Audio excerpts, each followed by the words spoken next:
హైదరాబాద్లో భూముల ధరలు మరోసారి హాట్ టాపిక్గా మారాయి. కోకాపేట ప్రాంతంలో హెచ్ఎండిఏ మరోసారి భారీ భూ వేలానికి సిద్ధమైంది. 70 ఎకరాల భూమిని వేలం వేయనుండగా దాని ద్వారా 8,000 కోట్లకు పైగా ఆదాయం రావచ్చని అధికారులు అంచనా వేస్తున్నారు.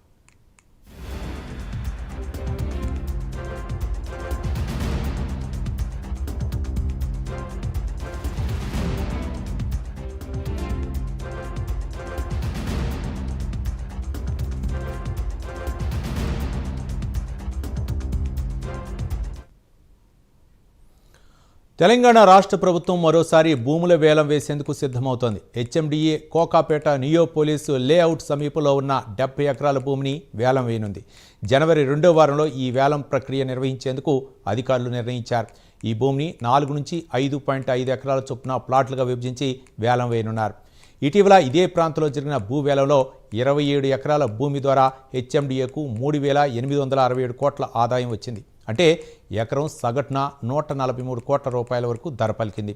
అయితే ఈసారి ఎకరం కనిష్ట ధరను 110 కోట్లకు పైగా నిర్ణయించారు. వేలానికి వస్తున్న భూమి పూర్తిగా వివాదరహితం కావటం, అన్ని మౌలిక సదుపాయాలతో అభివృద్ధి చేయబడిన లేఅవుట్లో ఉండటం విశేషం.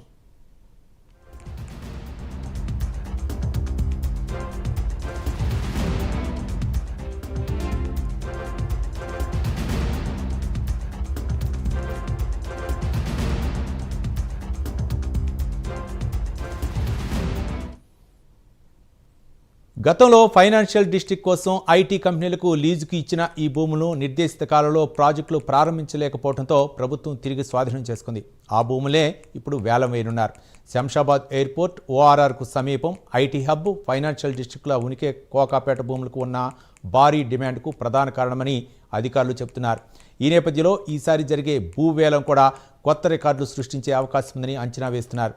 70 ఎకరాల భూమి వేలం వేస్తున్నప్పటికీ 8,000 కోట్ల ఆదాయాన్ని లక్ష్యంగా పెట్టుకున్నారు అధికారులు.